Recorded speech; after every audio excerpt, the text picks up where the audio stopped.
Hello everyone, my name is Chen from the Hong Kong University of Science and Technology at Guangzhou campus. Thanks the organizers and this wonderful conference. Today my talk is about quantum algorithm for reversing unknown unitary evolutions. These results are based on this archive paper and is a joint work with Yin Mo, Yingjian Liu, Lei Zhang, and Professor Xin Wang. In this talk, expect for the quantum unitary reversal algorithm, I will highlight the technique of duality-based amplitude amplification. As we all know, quantum computing is reversible computing. However, it could be reversed only if it is known. According to the Schrödinger equation, the time evolution of a closed system is unitary. If the Hamiltonian of such system is time independent, the reverse of such unitary will derive a negative time evolution. If we could reverse unknown unitary evolutions, we could also simulate such time reversal evolutions. The task to reverse unknown unitary is not only a fundamental problem in quantum mechanics, but also a key component or assumption of quantum algorithms, such as quantum singular value transformations. Moreover, it is useful for quantum control and simulation, such as measuring the out-of-time order correlators.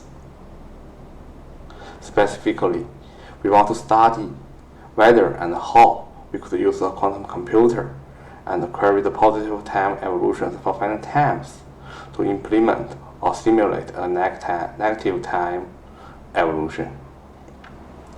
Except for the case of single qubit gates, these tasks remain open problems. The difficulty lies in that only unknown U is available. We need to implement U inverse, but the current algorithmic tools are all ineffective. To formalize such tasks, we need to find a quantum circuit which will query the unknown unitary U in for finite times where the quantum circuit may introduce ancilla system. After that, we drop the ancilla system. The main register would be equivalent to be operated by the inverse of U in. This task is difficult because either the query times and the dimension of the ancilla system are unknown. Here the letter P and F denotes the past and the future in the language of quantum comps, or called quantum higher order operations. Here is some recent work on similar or related tasks by the team of Professor Mio Muro from the University of Tokyo. The first is a quantum algorithm to implement the complex conjugation of an unknown unitary, where the unitary is queried for d-1 times when the unitary is of dimension d. This algorithm could be understood as the conjugation representation of a unitary is always in the irreducible representation decomposition of the d-1 fold tensor representation of a d-dimensional unitary. The second is combining this conjugation algorithm and transpose check in quantum computing, and then derives a probabilistic algorithm on reversing unknown unitaries. The third is the first deterministic and exact algorithm to reverse unknown unitary, but limited for dimension 2 or say in single qubit gates case. Now I will present our recent work, quantum unitary reversal algorithm, abbreviated as QURA. This picture gives the key steps of QURA, the initializations, the amplifications, and the tunable amplifications.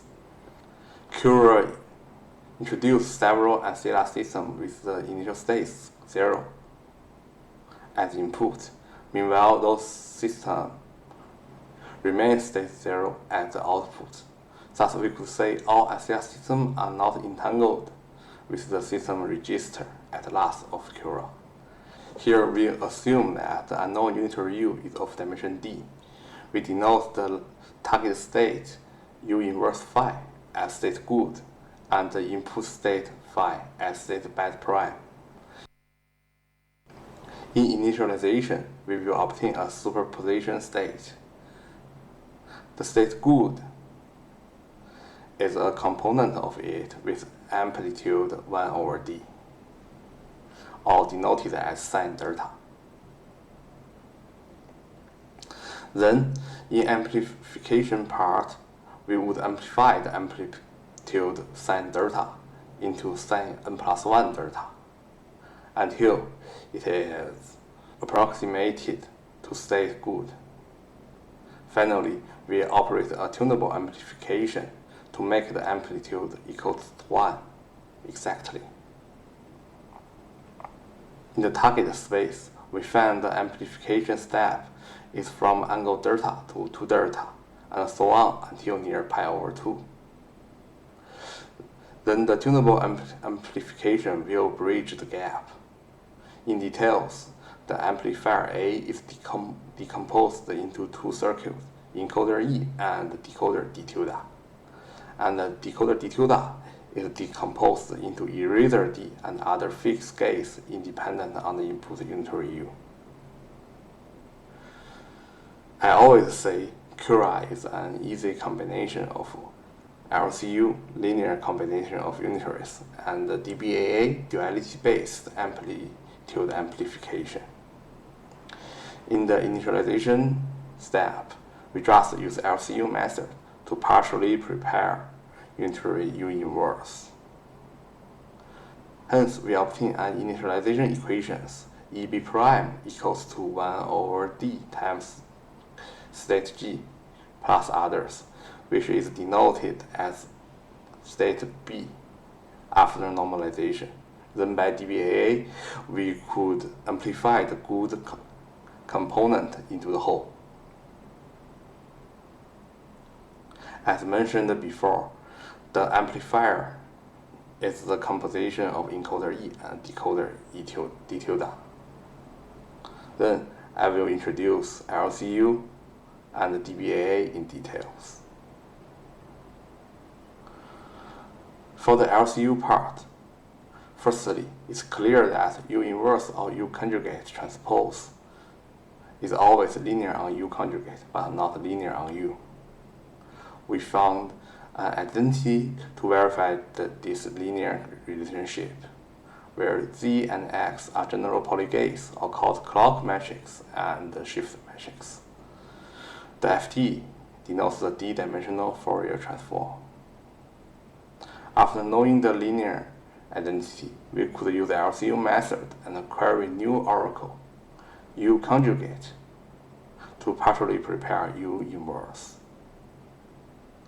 The following E is an LCU encoder we use, which could be implemented by inverse FT gates, Ctrl Z, Ctrl X gates, and one call of U conjugate.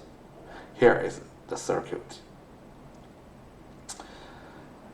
It is easy to track that the upper left corner of E is just U inverse over D. Now we denote cat B prime as cat 00 tensor I, cat G as cat 00 tensor U inverse. Both of them are matrices of dimension D cubed times D. We could also use the notation cat G times cat phi as cat 00 tensor U inverse times phi, which is a state of dimension D cubed.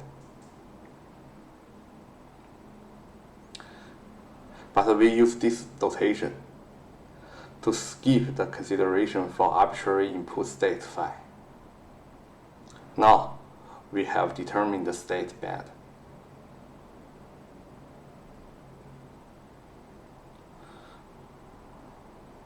Now, I will introduce DBA of Cura version. The general version of DBA will be introduced later. we define the target subspace as the span of state good and state bad, and the origin subspace as the preimage of the target subspace with respect to encoder E. Since encoder E is unitary, encoder E induces an isometry of these two subspaces. As a result, the origin subspace is also two-dimensional. The perpendicular vector of B prime is unique without considering the global face. We choose one of them as G prime here. Hence, we find the encoder E will map the origin subspace into the target subspace at the delta rotation after constructing a quantum circuit d tilde called decoder, which is also an isomorphism of these two subspaces, and map the target subspace back into the original space. Moreover, the decoder d tilde will work as an identity map. It is noted that the encoder will consume U conjugate and the decoder will consume U. Thus, it is easy to find two compositions of d tilde and E are both delta rotations, and hence we could do amplitude amplification like Grover's amplitude amplification. We will study the amplitude amplification in the target subspace as an example. Suppose we have a state psi at the angle theta in the target subspace. After using decoder d tilde, d tilde psi will also be at the angle theta in the origin subspace. Then introduce encoder E. The angle between psi nu and EB prime is theta. Since the difference is angle delta between the basis EB prime, EG prime, and the basis BG. We find the angle between psi and B increased by angle delta. Now we talk about K-round DBAA and restart at the initial state B prime here. After initialization, we obtain EB prime in the target subspace at angle delta.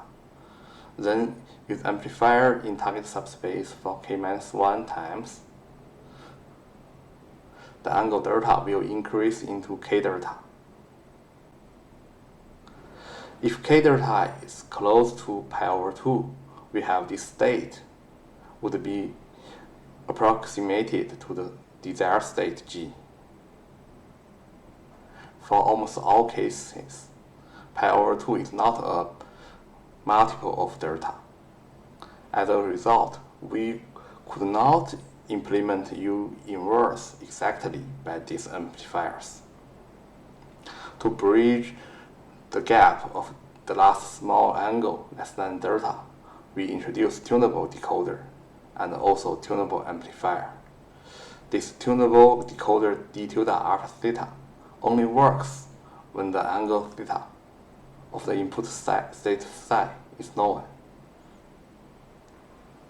Hence, the tunable amplifier is a fixed point amplifier in fact. The tunable decoder d tilde alpha theta will compress the known angle theta into arc sine alpha sin theta for any fixed real alpha. Then by encoder E, we have a new state in the target subspace with angle arc sine alpha sin theta plus delta. It is easy to find the maximum increment of the tunable amplifier is also delta.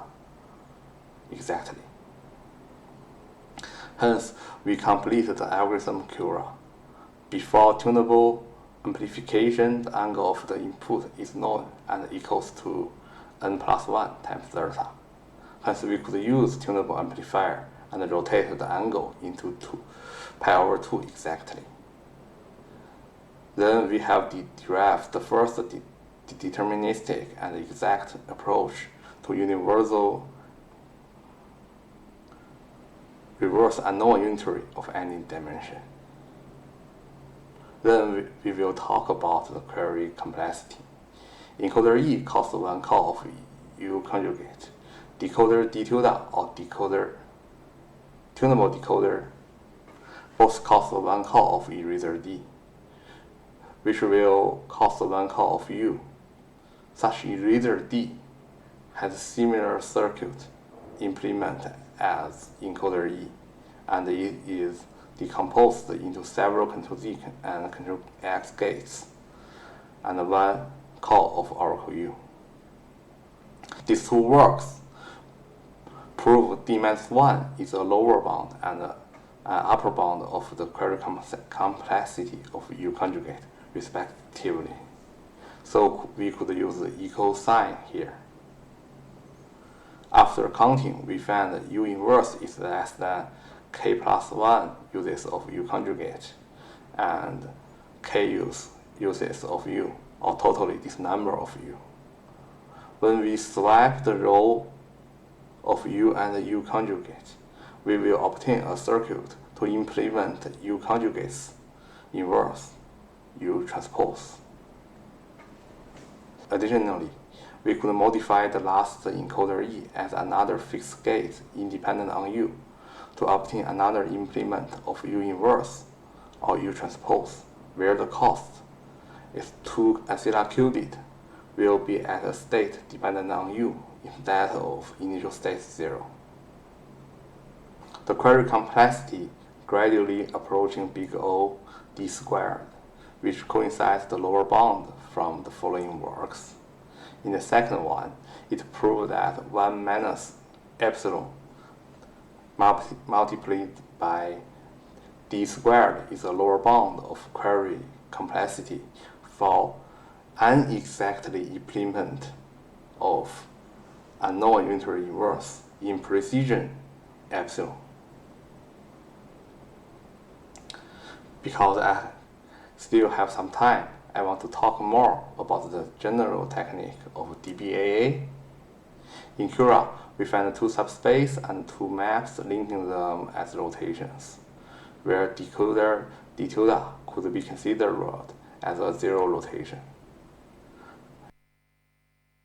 Then the composition of these 2 maps will be a rotation in corresponding subspace. If we could construct other decoders such as D5, which will also map the target subspace back into the origin space as a phi rotation, then the product ED5 will be a delta plus phi rotation of the target subspace. If we could construct another decoder such as D vec phi, which will map the target subspace back into the origin subspace as a general 2-dimensional unitary, or called a U3 gate, which could be parameterized by a 3-dimensional real vector phi. Then we could program on those parameter vectors and obtain an analog of quantum signal processing or quantum phase processing. However, I haven't found applications of this kind of DBAA. But we have known that oblivious amplitude amplification is a special case of DBAA. OAA is an algorithm proposed by Dominican Berry et al., which could amplify any block-encoded unitary operations. After using the amplifier S, the angle between the state and the bed state will increase by 2 theta. We could rewrite this theorem in the language of DBAA.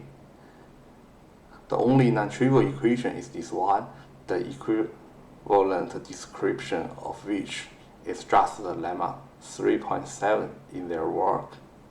Hence, we could compute the behavior of such product operation, which is also a theta rotation.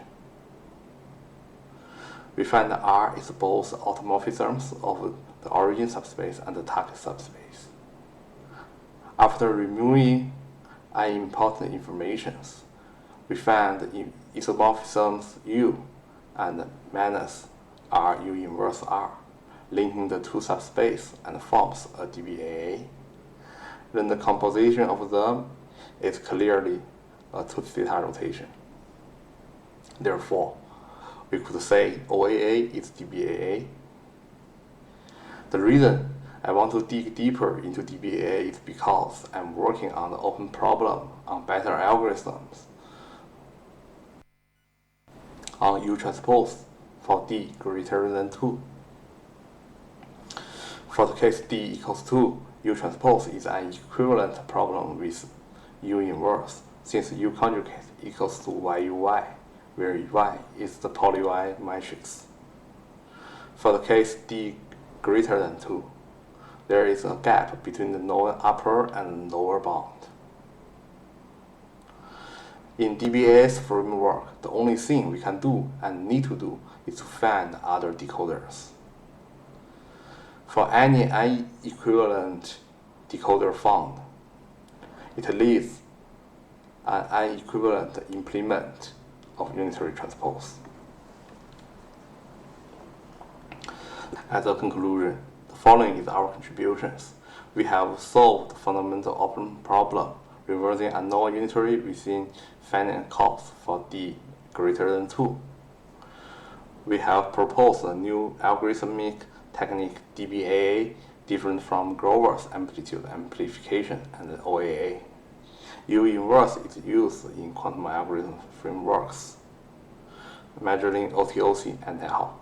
Our work provides an explicit construction for implementing U inverse.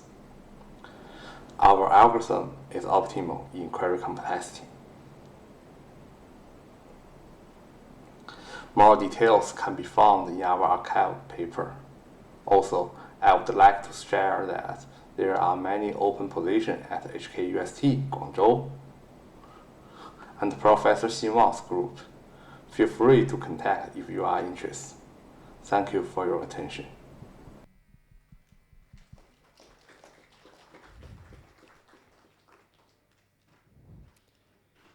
So yeah, we can take some questions. Are there any questions?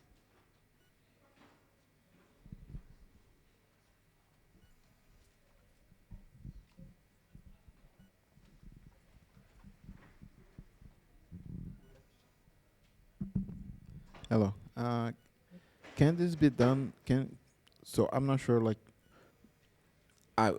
as far as I understood, you only used Givens rotations to do the inversion. So could you do it without ancillaries then, if you're only using Givens rotations?